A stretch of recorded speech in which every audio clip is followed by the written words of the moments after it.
Bismillahirrahmanirrahim. Assalamualaikum warahmatullahi ta'ala wabarakatuh. Alhamdulillah rabbil alamin wa bihi nasta'in ala umuri dunya wa din. Wa sallallahu wasallam ala sayyidina Muhammadin khatamin nabiyyin wa alihi wa sahbihi ajma'in wa la hawla wa la quwata illa billahi al-aliyyil azim. Alhamdulillah, semua alhamdulillah. Pertama sekali saya terus mengajak para pendengar Radio IKIM untuk kita tingkatkan usaha kita dalam menuntut dan mencari keredaan Allah Subhanahu Wa Taala. Lebih-lebih lagi sekarang ini kita sedang berada di satu musim yang sangat besar, di mana kita telah pun berada di bulan Rejab, bulan yang ditunggu-tunggu, iaitu bulan besar, bulan Rejab, dan di depan kita insya-Allah bulan Syaban dan berikutnya Ramadan. Menjadi satu amalan dan di antara doa baginda ialah Allahumma barik lana fi Rajab wa Sya'bana wa ballighna Ramadan. Allahumma barik lana fi Rajab wa Sya'bana wa ballighna Ramadan. Ya Allah, berkatilah kepada kami bulan Rejab dan Sya'ban dan lanjutkanlah usia kami ke Ramadan. Jadi sayugianya setiap kita mengambil perhatian bahawa kita sudah masuk di satu musim yang sangat besar, terutama 3 musim ini, Rejab, Syaban, Ramadan. Perlulah ada sesuatu peningkatan usaha kita dalam meningkatkan segala mutu usaha untuk mencapai keredaan Allah SWT. Dalam tajuk kita hari ini ialah jamak takdim. Jamak takdim adalah suatu yang kita dapat, satu kemudahan yang diberi untuk kita, iaitu dengan mengambil waktu kedua. Contohnya kalau zuhur dan asar, kita ambil asar buatkan dalam waktu zuhur, ambil isyak buatkan di waktu maghrib. Ini dikatakan jamak takdim. Jadi jamak takdim ini suatu yang memudahkan kita lah, terutama kita dalam perjalanan. Kita selesaikan solat kita, mungkin kita dah boleh rehat, mungkin kita dah boleh pergi makan, mungkin kita dah boleh pergi buat urusan sebagainya. Jadi asar nanti kita tak perlu lagi solat, tapi dengan syarat yang menepati. Contohnya bila kita nak buat jamak takdim, yang penting sekali dia punya susunan solat. Buatkanlah zuhur dulu kemudian asar. Kalau kita nak kasar sekali pun boleh, tanpa kasar pun boleh. Yang penting mula zuhur kemudian asar, mula maghrib kemudian isyak, dan mestilah dibuat secara berturut-turut. Jangan putus, habis saja maghrib langsung isyak. Jangan kita isi di tengah dengan solat sunat. Kalau dengan sekadar zikir yang ringkas ataupun dengan doa yang ringkas, itu tak ada hal. Tapi jangan sampai kita nak tunggu kawan kita ambil wuduk, berlalu waktu yang mencukupi untuk 2 rakaat. Maka ini kita dah tak boleh untuk melakukan solat jamak. Jadi mulakan ikut tertib, berturut-turut. Dan kita kena pastikan waktu yang mencukupi. Jangan kita di ujung zuhur, yang mana zuhur kita tak sempat kita buat sempurna, asar dah masuk. Maka itu dia tak akan jadi sebagai jamak. Jadi ini adalah syarat yang perlu ada dalam kesahihan jamak takdim kita. Jadi kalau kita dalam perjalanan, ini kalau kita nak buat solat sunat, seperti mana selalu kita sebut di sini, ialah contohnya maghrib, kita buat qabliyah maghrib, fardu maghrib 3, fardu isyak 2, ba'diyah maghrib, qabliyah isyak, ba'diyah isyak. Kalau zuhur, kita buat qabliyah zuhur, fardu zuhur 2, fardu asar 2, ba'diyah zuhur, kemudian sunat asar. Jadi maknanya kadang-kala dalam keluasan waktu yang ada, sementara nak tunggu flight, kita ada masa, kita boleh buat solat dan solat-solat sunat tadi, insya-Allah. Itu dia penjelasan awal tentang jamak takdim. Jika anda ada sebarang persoalan berkaitan tajuk kita ingin anda ajukan kepada Ustaz, boleh hubungi 03-6205-1500. Rakan saya, setugas saya Mona membantu anda, ataupun menerusi Facebook di bawah tajuk Tahsinul Ibadah, insya-Allah. Dan kita juga membuka persoalan pada Facebook kita yang pertama, Ustaz, ya. Cik Nur Muhammad bertanyakan, Ustaz, bolehkah saya solat kasar tetapi menjadi imam kepada yang solat tamam? Setelah memberi salam dalam solat, bolehkah saya berdoa tetapi di dalam sujud? Pertama sekali, bila kita kata seorang yang nak jadi imam sedangkan dia musafir, maka dia nak buat 2 qasar dan nak buat jamak, jawapan dia boleh. walaupun di belakang dia adalah orang yang akan melakukan tamam. Contohnya, dia pergi ke masjid, dia diminta menjadi imam. Maka sedangkan jemaah tempatan adalah orang yang kena buat 4, dia buat 2 saja. Jawapan dia boleh, dan dia boleh selepas 2 rakaat dia boleh panjangkan doa dalam sujud akhir, dan dia boleh berdoa ringkas kalau dia nak buat untuk solat kedua jamak takdim. Maka solat dia sebagai imam tadi boleh. Yang tak bolehnya seperti mana kita sebut sebelum ini, kita yang nak buat qasar menjadi makmum kepada imam yang tamam, itu tak boleh. Kalau sebaliknya, hukum dia boleh, tak ada masalah. Itu dia. Dan yang seterusnya, Azizi Hashim tanya, salam, jika kita jamak takdim maghrib isyak, kemudian boleh ke solat witir terus lepas tu walaupun maghrib belum habis? Jawapannya boleh, kerana waktu witir ini ialah solat isyak. Bila kita dah solat isyak, masuklah witir. Jadi kalaupun belum masuk waktu isyak dan belum pun habis waktu maghrib, kita dah buat jamak maghrib 3 rakaat diikuti dengan isyak, kemudian kita nak buat witir, hukum boleh. Bahkan kalau bulan Ramadan, kita dah boleh buat tarawih dah. Kita buat maghrib 3, kita buat isyak 2, kemudian kita buat tarawih. Mungkin kadang-kadang dalam perjalanan kita naik bas, kita buat maghrib isyak dah selesai, buat witir, buat kita punya tarawih. Hukum dia boleh, tidak ada masalah. Baik, kita dengarkan panggil kita yang pertama, Ustaz, ya. Solat fardu 5 waktu itu kan keadaannya macam mana? Apa subuh tunggu subuh, apa macam mana? Itu saja.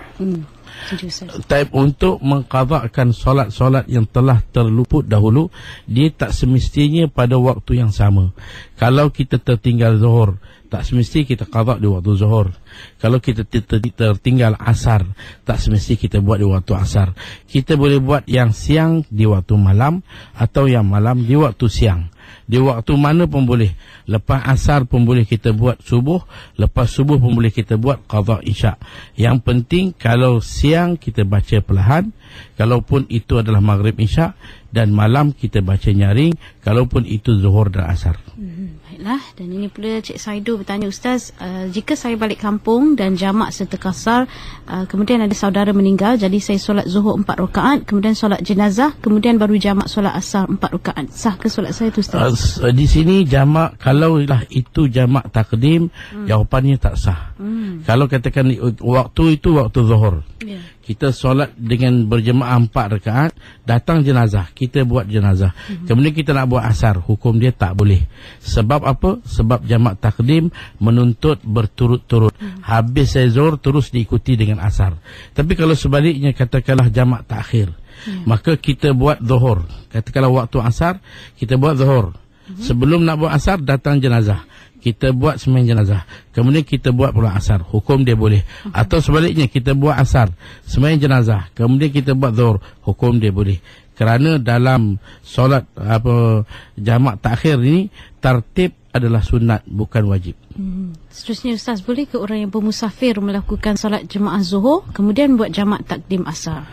Jawapan dia boleh. Kalau satu orang musafir, dia sampai, katakanlah dia bawa kereta ataupun dia sampai satu tempat, orang sedang solat zuhur, dia ikut serta mereka solat 4 rakaat, habis tu terus langsung dia buat asar 2 rakaat, maka hukum dia boleh, tak ada masalah. Okay, kita dengar panggil kita seterusnya. Soalan saya, kalau misalnya kata saya nak ke Kuala Lumpur kan, tapi saya buat jamak takdim ataupun jamak takhir, saya tak buat solat sunat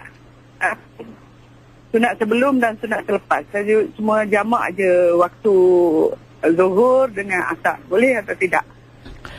Apa itu? Yang keduanya, kalau saya menetap, tempat tinggal saya yang tetap di Kuala Terengganu, tapi saya bekerja di Kuala Lumpur. Lepas tu saya bercuti balik ke Kuala Terengganu, adakah saya boleh jamak masa di Kuala Terengganu? Itu saja, Ustaz. Mengenai dengan kalau kita hanya buat jamak, kita tak buat qabliyah, kita tak buat ba'diyah, maka segi kedudukannya tak ada masalah. Kerana solat sunat qabliyah ba'diyah ni, dia hanya sekadar sunat, cuma dipanggil sunat muakkad. Kalau boleh jangan tinggal. Sunat ghairu muakkad tak ada hal lah. Kalau kita tak dapat buat, kita tinggal pun tak ada masalah. Tapi kalaulah boleh, ada ruang, kita buat sunat. Kerana sunat ni juga adalah satu usaha untuk kita menampung solat dan untuk memberikan income tambahan kita. Makna pendapatan tu bertambah. Jadi kalau kita berbelanja besar pun, income kita besar, tak ada masalah. Jadi maknanya pahala tu yang kita perlu. Yang kedua, kalau kita duduk di Terengganu, Mustautin di Terengganu, dan kita datang kerja di Kuala Lumpur, cuti balik kampung. Datang Kuala Lumpur, cuti balik. Cuti kita balik. Tapi kita memang menetap asal Mustautin di Terengganu. Di Kuala Lumpur ni hanya sekadar tempat kerja. Maka bila balik setiap kali ke Terengganu, kita tidak boleh qasar, kita tidak boleh jamak, kerana itu adalah tempat kita Mustautin. Yang boleh dalam perjalanan kita boleh qasar dan boleh jamak. Di Kuala Lumpur tak boleh kerana kita dah jadi tempat iqamah, tempat kita tinggal. Jadi kita hanya buat jamak dan qasar dalam perjalanan kita. Baiklah, dan bagi seterusnya. Saya nak tanya, lepas kita buat witir lepas Isyak, adakah kita wajib buat, kita kena buat witir sekali lagi lepas tahajud? Nak tahu. Terima kasih. Assalamualaikum. Salam. Witir ni Nabi kata dalam hadis, la witrani fil lail, tak ada witir 2 kali, iaitu 1 rakaat jangan dibuat 2 kali. Kalau kita dah buat lepas Isyak, katakan 1 rakaat, 2 dan 1, nanti bila kita bangun, kita kalau nak lebih, witir ni paling banyak ialah 11 rakaat. Kalau kita dah buat 2, tinggal lagi 8. Maka nanti kita bangun, kita buat 2, cukupkan 8. Itu witir kita. Ataupun kita buat 6 ke 4 ke, campur dengan 3 yang telah kita buat. Itu adalah witir. Jadi tak perlu kita nak ulang 2 kali witir yang 1 rakaat. Seterusnya. Ketika saya bersolat, anak saya dah kencing atas tikar sejadah. Jadi saya nak tanya, adakah sah solat saya itu ataupun saya perlu ulang kembali? Terima kasih. Kalau solat di atas sejadah yang ada air kencing, kita tak tahu dah selesai ataupun dalam sujud berbau, apa ni? Rupa-rupanya diberitahu ketika ni tak bersih. Jadi solat kita tidak sah. Dia tak ada, kalau kena air kencing basah, kena basuh lah. Tapi solat kita tidak sah, kerana di antara syarat sah solat ialah bersih diri kita, bersih pakaian kita, bersih tempat solat kita daripada najis. Itu dia. Dan kita nak berhenti rehat seketika. Untuk anda boleh terus hubungi 03-6205-1500. Rakan tugas saya Mona akan bantu anda insyaAllah, ataupun boleh menerusi Facebook dengan mentype www.facebook.com/ikim.fm di bawah tajuk Tahsinul Ibadah. Terus bersama kami kembali selepas ini. Asy-Syama'ilul Muhammadiyah, kesempurnaan Rasulullah SAW. Abdullah bin Syakir radhiyallahu anhu meriwayatkan yang bermaksud, saya menghampiri Rasulullah SAW ketika beliau solat.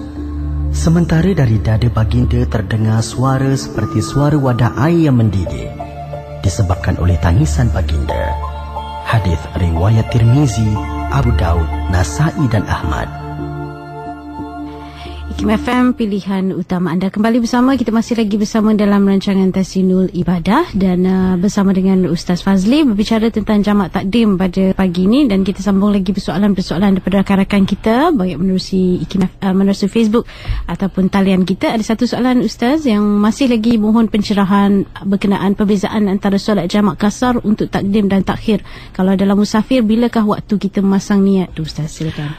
Kalau kita melihat kasar, artinya ialah 4 kita ringkaskan kepada 2. Jadi bermakna Zuhur, Asar dan Isyak. Jamak kita cantumkan 2 waktu ke 1 waktu. Sama ada kita dahulukan, maka Asar dibuat Zuhur dah waktu Zuhur, Isyak dibuat waktu Maghrib, atau sebaliknya kita takhirkan Asar, Zuhur di waktu Asar dan Maghrib di waktu Isyak. Yang penting ialah niat untuk jamak. Jadi kalau jamak takdim, niat dalam solat yang pertama. Katakanlah sekarang ni kita nak berzuhur dan asar, jamak takdim. Semasa zuhur itu, daripada takbir sampai sebelum salam, ada lintasan hati yang kita nak jamak. Maka mesti niat dalam solat yang pertama. Kalau kita sepanjang solat takbir sampai salam, tak ada terlintas langsung, tak ada dalam ingatan kita. Dah selesai bagi salam, barulah ada kawan tepuk bahu kita atau ingatkan kita, tegur kita, kamu tak buat jamak ke? Maka di sini kita tidak boleh buat jamak kerana kita tidak niat di dalam solat yang pertama. Ini untuk jamak takdim. Adapun jamak takhir, iaitu kita tak nak buat zuhur di waktu zuhur. Waktu zuhur ni kita nak tidur dulu. Katakanlah naik bas, kita naik pukul 12, kita tidur dulu. Nanti nak buat jamak takhir. Maka niat kita mesti dilakukan dalam zuhur. Sepanjang waktu zuhur tu kena niat. Atau sekurang-kurangnya pada waktu yang akhir, yang mana waktu itu cukup kalau kita nak solat zuhur. Katakanlah waktu dah nak habis, tinggal 10 minit lagi. Kalau kita buat zuhur sempat tak? Kalau boleh sempat, maka masa tu kita kena niat. Kalaulah sekiranya satu orang dia naik bas pukul 12, nak tunggu zuhur pukul 1.30, dia telah tertidur, terlelap dah, pukul 12.30 dah tidur. Dia sekali dia jaga, zuhur dah habis, pukul 5 baru jaga, bas berhenti, dia pun sedar. Jadi sepanjang masuk zuhur sampai habis zuhur, tidak ada sedikit pun lintasan hati dia untuk membuat jamak takhir. Maka bila dia nak solat nanti, automatik solat apa yang dia buat, zuhur dikira sebagai qadaan dan asar dikira adaan. Cuma dia tak berdosa. Tapi taklah jadikan sebagai kedua-duanya adaan. Satu adaan iaitu asar, adapun zuhur itu qadaan. Jadi sebab itu niat untuk jamak takdim dalam solat, niat untuk jamak takhir dalam waktu. Baik, terima kasih Ustaz. Kita dengan panggil seterusnya Syafiq dari Tanah Merah. Assalamualaikum. Salam saya, macam mana kalau kita berpuasa sunat di bulan Rejab tapi tertinggal solat jemaah di masjid, tapi bukan selalulah disebabkan oleh terikat oleh kerja dan juga faktor-faktor lain saja. Tapi kalau kita puasa tapi dalam masa yang sama tertinggal, contohnya solat berjemaah, ini suatu yang sepatutnya kalau kita lihat lebih mudahlah dengan puasa untuk kita solat. Sebab kita tak makan. Orang tengah hari yang tak dapat solat ni kadang-kadang terlibat dengan makan. Makan, tengok waktu dah habis. Tapi kita tak makan, sepatutnya begitu. Tapi kalau dia tak solat, tak sempat. Jadi jangan sampai puasa membawa kepada sesuatu yang tak menguntungkan. Kerana hari ni memang kita tengok dalam masyarakat, terutama bila datang bulan Ramadan, memang kita rasa bangga melihat peratus puasa cukup tinggi. Bahkan setengah-setengah tempat yang bukan Islam pun dia terkesan, dia pun turut berpuasa sama. Tapi kalau berpuasa yang begitu tinggi peratus, tidak ada ertinya kalau tak solat. Puasa tanpa solat tak ada makna. Sah puasa tapi tak cukup dia punya pendapatan dia. Nak belanja dia besar. Jadi dengan sebab itu kita cubalah, jangan kita nak ambil satu benda besar lagi faedah yang patut kita dapat tercicir. Ini merugikan. Baiklah, dan satu lagi daripada Facebook, Nur Syalawati bertanya, Assalamualaikum Ustaz, saya nak balik kampung di Kuching, Sarawak, naik flight. Katakan flight dijadualkan 5 minit selepas masuk waktu asar. Perjalanan ke Kuching 1 jam 45 minit. Maghrib di sana pula awal. Takut terlepas waktu asar, boleh ke saya solat jamak di rumah pada waktu zuhur sebelum memulakan perjalanan lagi? Jadi apa yang perlu kita faham dalam nak jamak ni ialah kita kena pastikan waktu dah masuk. Kalau zuhur dan asar, zuhur tak masuk lagi. Memang saya pun pernah berhadapan dengan soalan di mana satu kawan kata dia nak pergi ke Kuching, yang mana dia punya flight dia pukul 1, dia akan terlepas zuhur dan terlepas asar. Kerana bila sampai sana dia akan kena ke kawasan pendalaman, mungkin maghrib dah mula masuk. Jadi zuhur dengan asar dia terlepas. Jadi dia bercadang nak buat awal. 12.30 tu sebelum check-in dia dah solat zuhur dan asar dah. Macam mana? Kita kata tak boleh. Dia kena buat pada waktu dia. Inna solata kanat 'alal mu'minina kitaban mawquta. Solat ni dah tetap waktu dia. Walaupun waktu itu kita dalam keadaan kesempitan, tak buat apa yang terdaya. Macam katakan waktu tu waktu check-in, waktu maghrib, kita akan buat maghrib di last. Kalau kita dalam perjalanan, kita buat takhir pun boleh. Dalam perjalanan kita buat atas kapal terbang dengan apa yang kita mampu, yang terdaya. Bila sampai, kita qada. Kerana selagi solat tidak menepati atas rukun-rukun yang dikendaki, seperti berdiri, rokok, sujud, menghadap kiblat dan sebagainya, maka solat itu automatik dikategorikan sebagai solat hormat waktu. Buat apa yang patut, bila sampai sana waktu ada, kita ulang semula. Kalau waktu dah habis, kita qadakan solat kita. Itu jawapan dia. Dan kita cuba panggil seterusnya Aida dari Padang Serai. Assalamualaikum Ustaz. Nak tanya Ustaz berkenaan dengan niat solat jamak kan. Kalau kita nak buat semayang Zuhur dan waktu Zuhur, macam mana kita nak niat dengan cara yang ringkas dan mudah. Itu saja. Terima kasih. Assalamualaikum. Ya. Jadi kalau niat yang ringkas ni senang je lah. Kita kata usalli fardal zuhri kalau zuhur, usalli fardal asri kalau asar, qasran wa jam'an. Saja aku solat zuhur, qasar dan jamak. Dah. Tak sebut takdim, tak sebut takhir pun tak ada hal. Usalli fardal zuhri qasran wa jam'an. Allahu akbar. Saja aku solat fardu zuhur, qasar dan jamak. Boleh dah, tak ada masalah. Yang penting sahaja aku solat fardu zuhur, itu dah menepati apa yang dikendaki.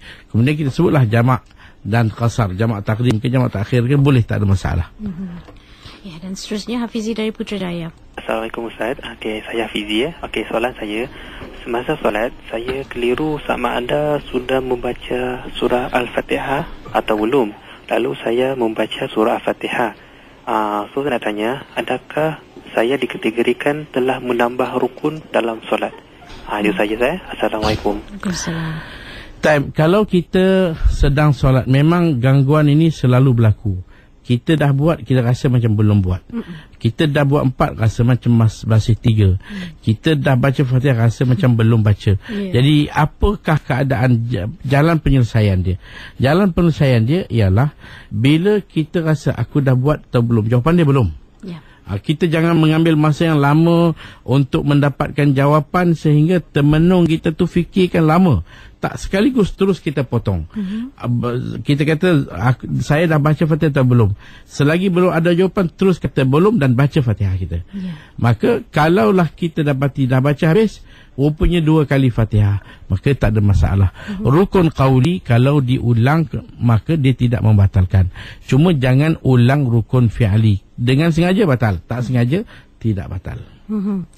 Ini pula dari Facebook, Cik Zul bertanya, Ustaz, saya sudah selesai solat jamak takdim Zuhur dengan asar, bolehkah saya solat sunat hajat selepas itu? Kalau kita dah selesai solat Zuhur dan solat asar, maka apakah boleh kita buat solat hajat? Solat hajat ni kita tengok dia ada khilaf. Sama ada dia daripada solat yang sebab datang kemudian atau daripada solat yang sebab datang dahulu. Jadi kalau ikut kata kita ada hajat, sebelum solat hajat kita dah ada, maka kita boleh buat walaupun pada waktu selepas asar. Tapi kalau dia sebab solat adalah sebab yang datang selepas, makna hajat kita selepas solat baru ada, maka itu solat yang datang selepas solat, maka tak boleh buat lepas asar. Itu jawapan dia. Dan Nur dari Negeri Sembilan. Ustaz, saya nak tanya, kalau solat jamak takdim tu, bolehkah kita solat lepas solat contoh maghrib dengan isyak, lepas maghrib boleh kita buat ba'diyah maghrib, ataupun kita terus jamak dulu baru lepas tu kita buat solat ba'diyah dia? Macam mana susunan nak solat ba'diyah tu? Dan boleh tak antara dalam jamak takdim tu kita selang dengan doa ataupun iqamat dan sebagainya? Itu yang pertama. Dan yang kedua, saya nak tanya hukum lalu tak air sembahyang kepada kulit yang terkena macam arang, macam arang tu kan dalam kuali tu, dia lalu tak wuduk? Dan gincuk yang mengikut warna kulit, ada jenis macam tu, dia lalu tak? Ya, itu saja Puan Nur kita. Mengenai dengan solat sunat dalam keadaan perjalanan, katakanlah kita buat jamak takdim, isyak dibuat dalam waktu maghrib, kita nak buat macam mana sunat? Jadi kita kena faham seperti mana saya sebut tadi. Pertama sekali dalam solat jamak takdim, kita mesti buat ikut tertib. Mana buat zuhur, buat maghrib, buat isyak, buat zuhur, buat asar, itu tertib. Yang kedua mesti berturut-turut. Jadi kalau kita dah buat maghrib, sementara kita nak buat isyak, kita buat solat sunat, tu dia kira putus. Tak boleh dah kita nak buat jamak. Jadi macam mana cara dia? Cara dia begini. Kita buat maghrib 2 rakaat sunat qabliyah maghrib. Kemudian kita buat fardu maghrib 3. Lepas itu kita buat fardu isyak 2. Lepas tu kita buat ba'diyah maghrib 2. Kemudian kita buat qabliyah isyak 2. Ba'diyah isyak 2. Itu dia punya kedudukan dia. Kalau asar pula, kita buat qabliyah asar, qabliyah zuhur 2. Solat fardu zuhur, solat fardu asar, ba'diyah zuhur, sunat asar. Itu dia punya. Maknanya antara 2 solat jangan diselangi dengan sesuatu. Zuhur asar jangan tengah-tengah tu kita buat sesuatu yang lain. Kalau doa ringkas, baca doa ringkas ataupun kita zikir ringkas, itu tak ada masalah. Tapi jangan sampai berlalunya kadar waktu. Kalau nak buat 2 rakaat muat, maka tak boleh kita melakukan solat jamak takdim kerana tidak menepati tertib. Saya itu jawapan dia. Dan katanya tadi wuduk tadi Ustaz. Kalau kulit ada terkena arang ke? Type arang ni dia bukanlah sesuatu, kalau dia sikit mungkin dia tak menghalang air. Tapi kalau macam cat ataupun apa-apa macam minyak hitam lah, terutama mereka yang buat kerja mekanik ni, dia perbaiki kereta, kadang-kadang kuku dia hitam. Memang untuk basuh dia perlu kepada sabun, berus. Jadi nak buat mudah, basuh macam tu saja. Sedangkan hitam masih ada, maka itu tak sah. Tapi kalau arang ni dia gosok-gosok kita basuh, kalau dia bukan cat memang dia akan tanggal.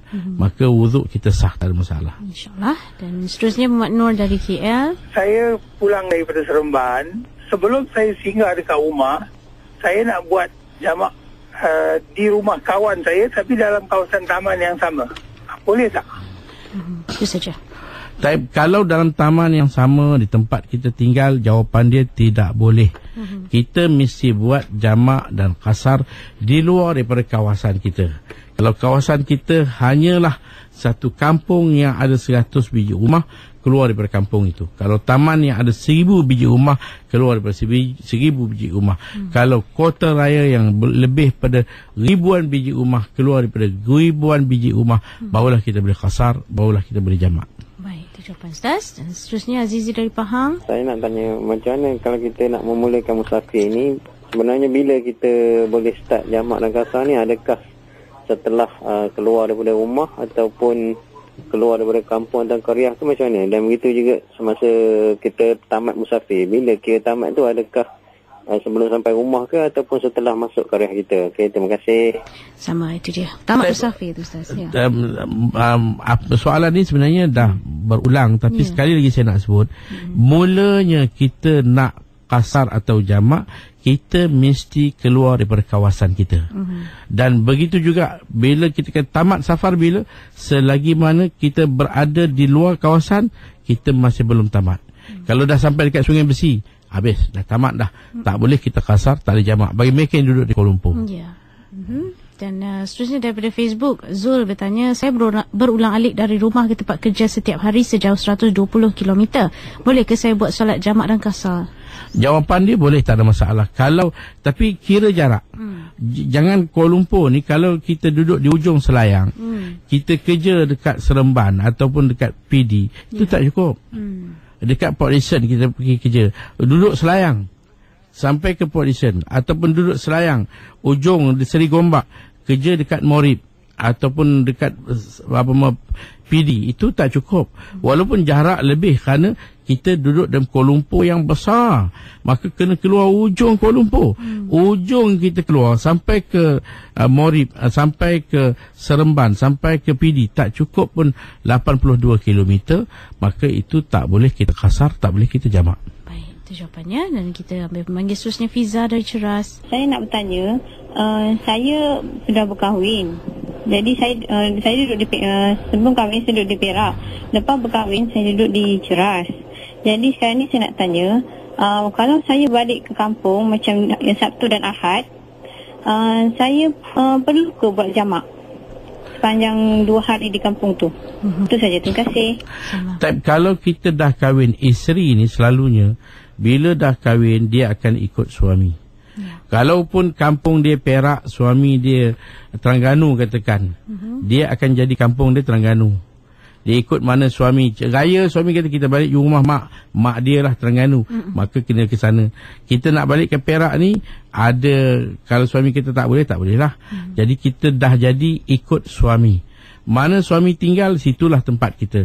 Jadi kalau kita balik ke Perak, kita bukan mustautin lagi. Jawapan dia boleh kasar, boleh jamak bila kita balik ke Perak. Saya jawapan dia ya. Dan seterusnya Rita dari Melaka. Qadha, bolehkah? Boleh tidak kalau dikerjakan subuh selepas salat subuh, zuhur selepas salat zuhur, lepas itu satu, yang kedua salat witir selepas salat ba'diyah isya. Bolehkah kita hanya mengerjakan salat witir 1 rakaat saja? Selepas solat asar atau selepas solat subuh, kita boleh buat qadha, tak ada masalah. Tetapi jangan disengajakan. Maksudnya kita ada waktu sebelum asar, tapi tak nak buat lepas asar juga. Kita ada waktu sebelum subuh, nak buat lepas subuh juga. Itu kita ada pilihan, itu tak boleh. Kita menyengajakan kepada benda yang makruh, tapi kebetulan kita itulah kesempatan yang ada selepas asar. Boleh kita buat walaupun selepas asar. Jadi maknanya kita boleh buat solat kita walaupun pada waktu yang dikatakan makruh tadi, tak ada masalah. Saya ada juga yang bertanya melalui Facebook, Ustaz, tentang jamak takdim ni. Sekiranya kita buat solat tu tapi kita buat dengan penuh, misalnya zuhur dengan asar, tapi kedua-dua waktu dibuat rakaat penuh. Mohon penjelasan. Boleh, tak ada masalah. Kita kata dulu jamak dan qasar ada dua perkara yang berbeza. Nak jamak saja tanpa qasar, mana zuhur 4, asar 4, boleh. Nak jamak pada 2 tapi qasar pada 1, kita nak buat 2-4, atau sebaliknya 4-2, ataupun 2-2 qasar, 2-2, boleh, tak ada masalah. Macam maghrib dengan isyak. Maghrib dah tentulah kita tak ada qasar. Maghrib 3, isyak 2, boleh. Maghrib 3, isyak 4, boleh, tak ada masalah. Terima kasih. Seterusnya tanya Ustaz, kalau kata seorang lelaki dia tertidur sebab pekerjaan dia bawa teksi, apa hukumnya kita patut kejutkan ke ataupun kita patut maksudnya macam mana caranya? Terima kasih. Kalau katakan suami atau anak bawa teksi dan dia pun penat balik tidur, waktu dah masuk, kita nak kejut ke tak kejut? Jadi kita kata ini masuk dalam bab amal ma'ruf nahi mungkar. Kita kena ajak kepada kebaikan, dan apa lagi kebaikan yang lebih besar daripada solat. Kita kejut dia. Kalau tak mengancam dan tak menimbulkan bahaya, kita kejut dia bangun. Kalau dia tak jaga, teramat penat, dah kejut macam-macam dah, sengaja kita ambil siram air pun tak jaga juga, itu luar daripada kawalan kita, luar daripada kemampuan kita. Kita dah buat apa yang terdaya. Jadi kita, kalau tak ada siapa kejut, dia pesan terlupa, maka dia tak berdosa, kita pun tak berdosa. Baik, terima kasih. Dan seterusnya Sabri dari Cyberjaya. Soalannya saya ada akan ke Kota Kinabalu dan telah masuk waktu Zuhur. Okey, dan kalau saya tak buat jamak tak solat Zuhur, sebab saya bajet nak buat, saya takut nanti bila by the time saya sampai Sabah tu dah waktu maghrib. So tadi ada soalan tu, tapi Ustaz tu maybe jawab tak kena dengan soalan tu. Saya nak tahu, boleh tak saya buat jamak takdim di rumah, maksudnya belum keluar bermusafir lagi. Baik. Jadi saya nak beritahu, dan ini memang kaedah dia, ialah syarat kita nak kasar atau syarat kita nak jamak, kita mesti keluar daripada kawasan tempat tinggal kita. Makna keluar, kalau saya duduk di Kampung Baru Kuala Lumpur, saya perlu keluar daripada Kuala Lumpur, dan Kuala Lumpur ni satu bandar yang dah besar. Saya kalau pergi sampai ke KL Central belum keluar, saya sampai ke mana, Seri Petaling, sampai ke Sungai Besi belum keluar, sampai ke Kajang, Bangi tu belum keluar, sampailah KLIA itu dah keluar. Kalau saya pergi ke airport Subang, saya masih belum keluar. Jadi kita flight, katakanlah sekarang ni ada flight mungkin daripada Subang, kita nak buat, kalau kita tak buat zuhur di airport, kita nak buat dalam perjalanan susah, sampai sana maghrib. Jadi kita kata tak boleh buat di rumah, kita belum masuk waktu, kerana hukum melakukan solat dengan sengaja sebelum masuk waktu satu dosa. Seperti mana dosanya, dosa besar kalau kita melewatkan solat dengan sengaja sehingga di akhir waktu. Cuma beza dia, kalau buat di akhir waktu sah dengan dosa, kalau buat sebelum waktu tak sah dengan dosa. Jadi sebab itu kita kena pastikan waktu. Kalaupun kita dah tak sempat buat di rumah, kalau buat di atas flight, buat apa yang terdaya, dia atas flight boleh kita solat. Walaupun kita tengok atas flight dengan tempat seat yang sempit, yang cukup-cukup untuk kita satu orang berdiri, tak boleh rokok sujud lagi, tak boleh. Sesusahnya kita nak buat dengan sempurna, buat apa yang terdaya. Rokok tunduk sikit, sujud bawah sikit. Kalau sampai waktu ada, kita ulang. Kalau waktu dah habis, kita qada. Itu dia punya kedudukan dia. Ya, itu jawapannya. Dan seterusnya, saya nak tanya tentang Jumaat. Mana sekarang ni saya bertolak daripada Kuala Lumpur balik ke kampung Kelantan. Saya bertolak dalam pukul 11 malam lah. Tapi saya sampai ke Kota Baru dalam pukul 10 pagi. Okey, jadi apakah untuk saya Jumaat pada hari itu dikira wajib ataupun macam mana? Bagi satu orang musafir pada hari Jumaat, tapi dia keluar awal, macam ni keluar malam, keluar malam atau keluar sebelum terbit fajar, dia dah pandu kereta pukul 3-4 pagi, dah keluar dah daripada Kuala Lumpur, maka Jumaat berbesoknya tidak wajib. Jadi kalau dia di Kota Baru, katakan dia bukan sampai Kota Baru, dia nak pergi lagi, tapi singgah di Kota Baru, maka walaupun tempat penginapan hotel sebelah masjid, dia ingat tak payah nak pergi masjid lah, nak buat zuhur dengan asar, boleh, tak ada masalah. Jumaat tidak wajib. Yang menjadi wajib ni macam mana? Kalau dia keluar selepas terbit fajar, subuh masuk baru dia mula keluar, maka wajib Jumaat pada hari itu. Di dalam mana-mana perjalanan yang dia lalui, dia kena buat Jumaat. Terima kasih Ustaz. Seterusnya Yusuf dari Pasir Gudang. Assalamualaikum Ustaz, saya nak tanya, saya pakai cincin macam orang lain juga, jadi macam mana cara ambil wuduk dengan tidak menanggalkan cincin? Satu lagi, cincin saya ni ada kalimah Allah satu dengan kalimah Muhammad satu. Betul ke orang kata boleh bawa masuk bilik air dengan syarat pusingkan cincin tu ke belakang dan genggam, jadi tak terpampang kalimah Allah dengan Muhammad tu? Macam tu Ustaz. Kita pakai cincin. Kalau kita pakai cincin, bila ambil wuduk, kita tengok air masuk atau tidak. Kalau kita putar-putar dia baru masuk. Kalau tak putar, tak masuk. Itu wajib kita putar. Wajib kita tanggalkan supaya air boleh masuk. Kalaulah air masuk dengan mudah tanpa kita gerak-gerakkan dia, maka sunat kita gerakkan dia. Dan kalaulah untuk tayamum, itu wajib. Untuk tayamum, kita tepuk debu, sapu muka, sunat kita buka. Tepuk debu, sapu tangan, wajib kita buka cincin. Kerana debu dia bukan macam air. Air mengalir, debu tidak mengalir. Dan kalau pada cincin kita ada nama Allah, ada nama Muhammad, kalau kita masuk ke tandas, hukum dia makruh, tidaklah haram. Bahkan kalau terbawa Quran pun dalam tandas, hukum dia tidak haram, hanya sekadar makruh. Jadi kalau kita terbalikkan dia, kita genggam dan tutup, itu satu adab yang ada pada kita. Bagus, satu yang sangat menarik. Bila kita pandai beradab dengan nama Allah pun kita jaga. Allahu Akbar, mulianya kita bila kita dapat beradab dengan Allah SWT. Baiklah, seterusnya Hayati dari Pagan Serai. Assalamualaikum Ustaz. Nak tanya Ustaz, berkenaan dengan seorang tua, macam mak saya ni dia lewat 60-an. Macam kalau dia semayang tu, lepas dia semayang tu rambut dia ada keluar macam 4-5 urat kan, sebab dia tua, jadi tak ada siapa yang nak tengok rambut dia keluar tu. Jadi nak tahu Ustaz, macam mana sah tak semayang dia? Satu lagi nak tanya, kalau untuk perempuan yang uzur, boleh tak berziarah kubur? Itu saja. Assalamualaikum. Assalamualaikum. Mengenai dengan rambut yang kelihatan, jadi macam mana kedudukan dia? Kita kata rambut ni tak boleh nampak, melainkan kalau jumlah dia kecil dan dengan keadaan dia tak sengaja, macam orang tua ni, dia tak sengaja rambut terkeluar yang jumlah dia kecil dan sikit, macam tak ada rambut pun, 3-4 helai sikit, maka itu dimaafkan.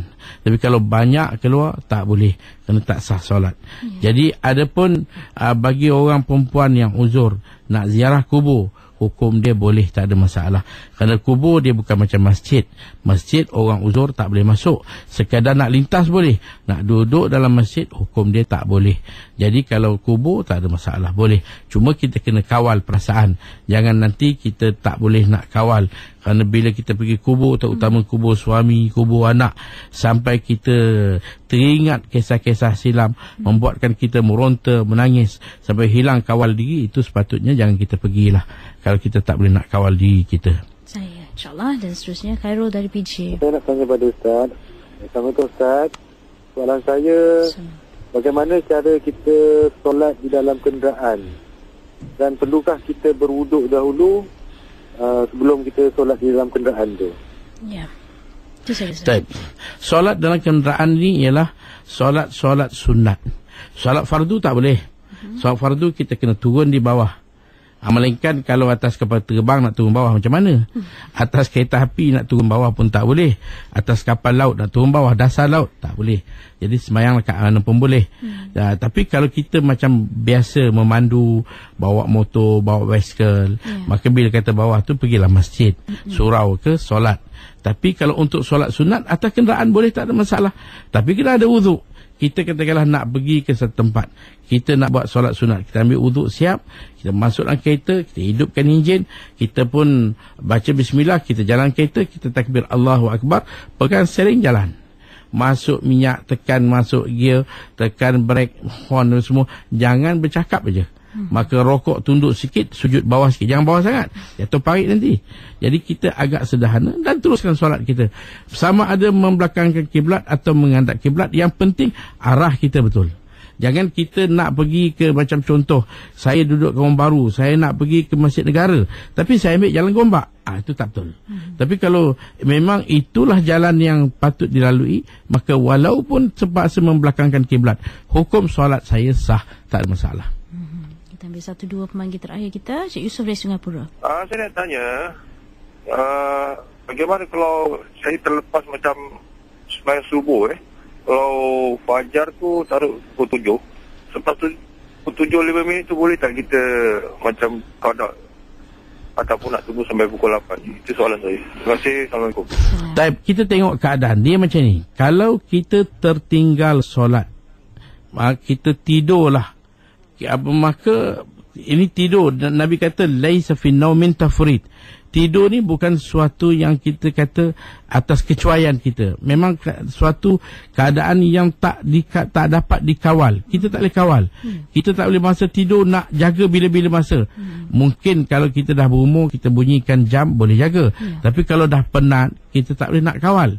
Kadang-kadang niat nak tidur 10 minit jadi 10 jam. Niat nak tidur 1 jam jadi 5 jam. Ada sebaliknya tidur, ingat nak tidur sampai pagi, tak sampai berapa minit dah terjaga. Jadi bermakna kalau kita tidur dan kita jaga, tiba-tiba tengok waktu dah habis, apakah keadaan yang menyebabkan kita terlewat? Suatu sengaja atau tidak?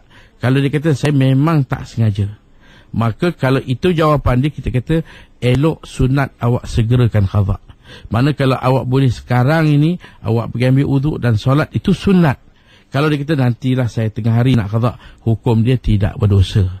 Tapi sebaliknya, kalau satu orang memang sengaja, jam bunyi dia tutup, semua dia tahu dah, tapi dia sedap tidur kerana hujan sejuk, kena pula hari tu hari cuti, dia sengaja lajakkan tidur, jaga-jaga dah pukul 8, wajib disegerakan. Kalau dia lewatkan lagi, bertambahlah dosa dan dosa terus kerana melewatkan solat. Baik, dan ini pula soalan terakhir daripada Facebook kita untuk sesi kali ini. Ustaz, sah atau tidak kalau kita sengaja melengahkan masa sebelum sampai ke kawasan rumah hanya untuk buat jamak? Contoh, kita jangka sampai rumah jam 12 sebelum Zuhur, kemudian dia singgah makan dulu, masuk Zuhur, dia jamak Zuhur dan Asar. Kira macam mana, Ustaz? Ini macam satu orang pernah bertanya, dia kata kita mesti jarak perjalanan 82 km. Tempat yang dia nak pergi ni hanya 70, tak cukup 12. Jadi dia kata dia sengaja pergi bagi cukup lebih, benar dia patah balik. Itu macam ni juga. Kalau nak kira waktu dah sampai, tapi sebab nakkan jamak tu, dia buat berhenti minum. Ini bergantung pada niat kita lah. Kalau niat kita betul, maka tak ada masalah. Kalau kita sengaja nak cari peluang, nak buat kalau boleh semudahnya. Sebolehnya hari ni kalau orang ingat, Kalau tiap-tiap hari boleh qasar, dia nak qasar dia. Bahkan kalau boleh tiap-tiap hari tak solat pun, dia tak nak solat. Inilah nasib kita. Kerana kita tak faham bahawa solat ni satu perintah besar. Terutama bila kita berada bulan Rejab ini, kita kena ingat, ini bulan Allah mulakan kefarduan solat. Satu yang menghubungkan kita pada Allah. Macam mana kita nak, macam kita kata kita nak berhubung dengan orang besar dunia lah. Kalau kita ada satu number khas, boleh telefon bila-bila masa. Wah, betapa bangganya kita. Sekarang ni kita ada satu laluan khas untuk kita dengan Allah. Maka kalau boleh, buatlah yang terbaik. Itu yang kita patut usahakan, insya-Allah. InsyaAllah itu dia antara yang sempat kita kongsikan berkaitan tajuk kita jamak takdim pada hari ini. Mungkin sedikit penutup untuk rakan-rakan kita. Jadi saya terus mengajak kepada para pendengar Radio IKIM supaya kita berusaha lagi dan lagi untuk mencari ilmu. Kerana ilmu contohnya jamak takdim. Bila kita tahu jamak takdim, kita tahu qasar, kita tahu tentang ibadat, betapa cerahnya hidup kita untuk melakukan, kerana perintah Allah ini bukanlah suatu yang memberikan tekanan dan beban, tetapi satu nikmatnya kita dalam kita hidup. Kita dapat mengecapi, melihat, mendengar, berfikir, dan segala-gala nikmat dapat pengabdian diri kita kepada Allah. Inilah satu nikmat hidup yang sangat besar. Mudah-mudahan kita dapat menghargai segala apa yang Allah kurniakan kepada kita. Amin, insya-Allah. Itu dia antara ilmu yang dikongsikan Ustaz Fazli pada sesi Tahsinul Ibadah edisi Hari Guru hari ini. Dan kami ucapkan terima kasih banyak-banyak Ustaz yang berkongsi, dan insya-Allah minggu depan kita akan kembali bersama dengan Ustaz, ya. Ya, insya-Allah. Sampai kita bertemu lagi, insya-Allah. Assalamualaikum Ustaz. Waalaikumsalam warahmatullahi taala wabarakatuh.